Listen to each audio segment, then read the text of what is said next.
What's going on, team? Hope this message finds everybody well. On today, what we're going to go over is the second pillar what we talked about, what we coach at the Stay Strong Collective, is actually developing a resilient and robust body to help you perform at your best, whether it's across your mind, body, business, or your leadership skills, and basically making you more successful in whatever realm you're looking for. Now, when it comes down to physical body, it's a huge passion of mine. I've been in the coaching industry 16 years. I've worked in strength conditioning and nutrition for 14 of those years. And what I've learned over those 14 years is that actually developing your physical body is the biggest dictating factor of your mental and emotional success. When you're looking at developing any athlete, and an athlete, I'd like to use athlete as a person. Everyone associates athlete with Usain Bolt or insert whatever footballer you want. You are an athlete if you're watching this, because if you're looking to develop yourself to be successful in whatever realm that you are, you have to take on professional and high performance traits. Now, when you're developing a person, their body is the vessel that fills everything that they do. If they've not got a healthy body, they have not got a healthy mind. If they've not got a healthy mind, they've not got healthy emotions. If they haven't got healthy emotions, they haven't got the ability to make great decisions. And if you can't make great decisions, you're not going to get the success that you're asking for. So people always ask you, I get this conversational question of what's my favorite training type, or what does high performance mean to me? High performance means being capable. I like to teach and coach all the people that I work with that we're ready 80% of the time, because within 60 to 90 days, I want to have the ability to put myself in the arena of whatever challenge that's thrown out of me. Currently, right now, I'm competing for an Ironman in August. And yes, obviously it's very hyper specific on the amount of volume that I'm doing. But more to the point of, if you told me to run a marathon when I was doing jiu-jitsu, I'd have done that within 90 days because I've given myself the physical capability. Now, reverse engineering what this means to me and what athleticism means to me in relation to being capable. This all stemmed from when I was a kid. When I was a kid, I was an obese fat child. I got injured. I actually had a big Achilles injury, and I wasn't the kid that would eat chocolate bars or Snickers or whatever. I was the kid that would eat 2 roast dinners, or I'd have 2 bowls of my mum's pasta because it was amazing. And yes, I was the definition of a big goose. Until in year 7, I had a girl called Freya call me fat in a swimming pool. And literally as soon as she said that, I went the opposite way. I didn't get an eating disorder, but I lost 2.5 stone in a very quick time. I turned very skinny. I was competing in 4 different sports. I was playing rugby, tennis, I was throwing javelin for the county, and I was playing cricket, all of them at county standard. And it got to a point where enough was enough, and that was too much. And then obviously I wanted to become more specific. People who don't know, I ended up playing professional rugby, and the way that I actually got to that position was when I was 13, 14, I changed lanes. I was playing county men's level tennis, where I made road to Wimbledon, played at Queen's and that kind of stuff. And I was also playing for Wasps at the same time. And how I distinguish and how I sort of, you can imagine from a body type perspective, it's a very strange thing to be doing when you're in a high contact sport where I was playing back row to actually playing tennis.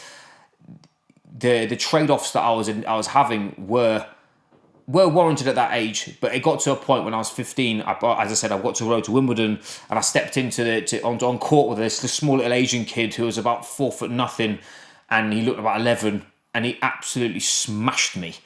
And that's when I decided to just pursue rugby. So moving from tennis, where I was quite a skinny dude, but I've always had this emotive state of, I was very violent, so I had the ability to endure and be good at rugby because of that.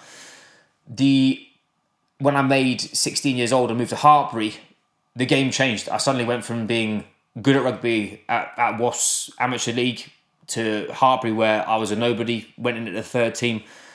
After my first year, I made captain of the first team, and I suddenly playing at Gloucester A, and I was starting to get within those professional realms. I soon realised a thing that happened continually throughout my career was I wasn't physically capable. I wasn't big enough. I wasn't fast enough. I wasn't fit enough. I didn't have enough X. I couldn't get there, or whatever it was. So strength and conditioning to me was my vessel to actually find my physical edge, to be able to make me more physically prepared. And the exploration of actually development for me was the number one driving factor. And at the point in time in my career, I generally thought it was just because I wanted to be a pro rugby player.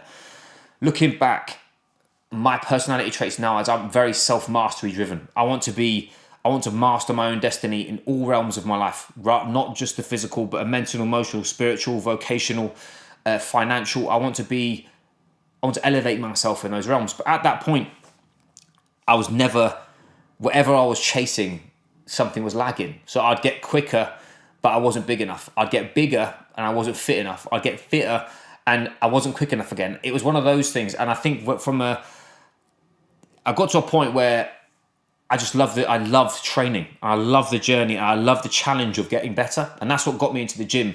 And I remember the first day, I've worked in a gym since I was 14, working I basically manned the lifeguard and did a bit of admin in Acton to when I worked the gym floor at my college, all the way through to gym instructing, PTing, etc.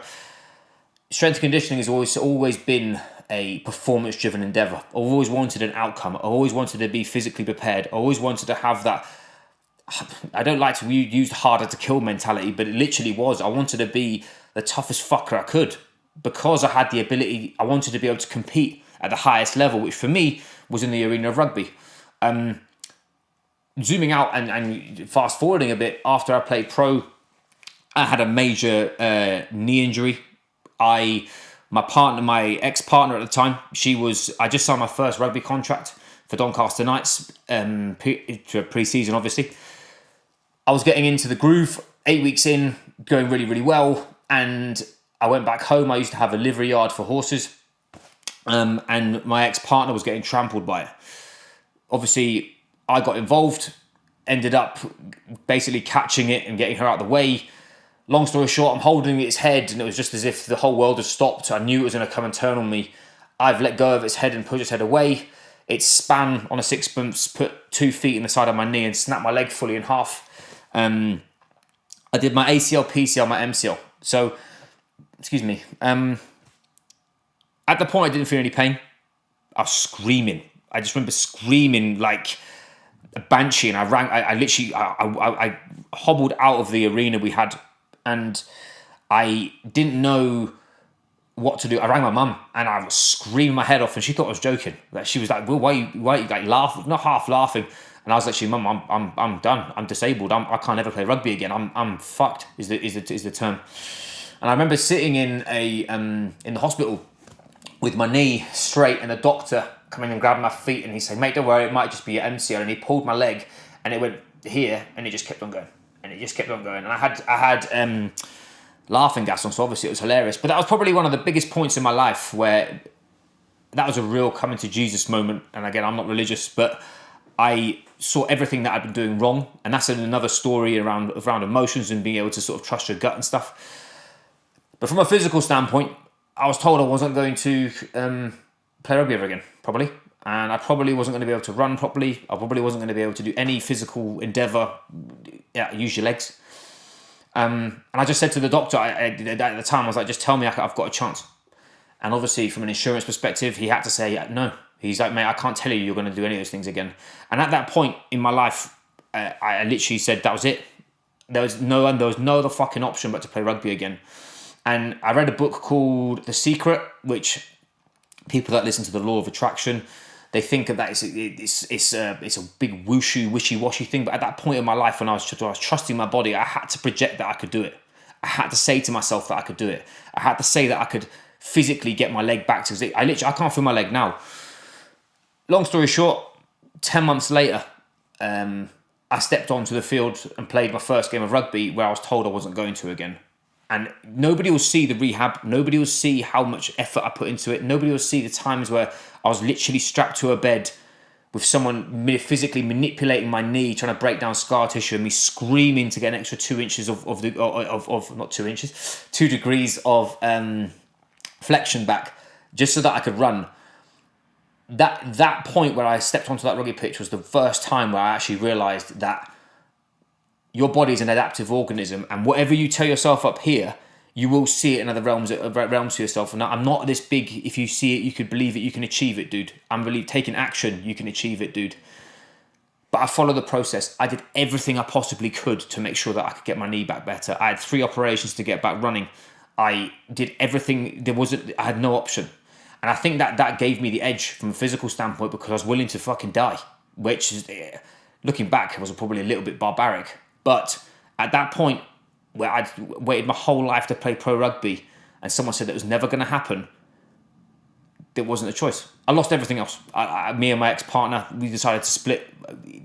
Best decision. We weren't right for each other. I lost my house, all my money. I moved to a house with my man, Dan Smith, DSFL, with just my dog, and slept on the floor on a mattress with no clothes, with just the clothes I had on.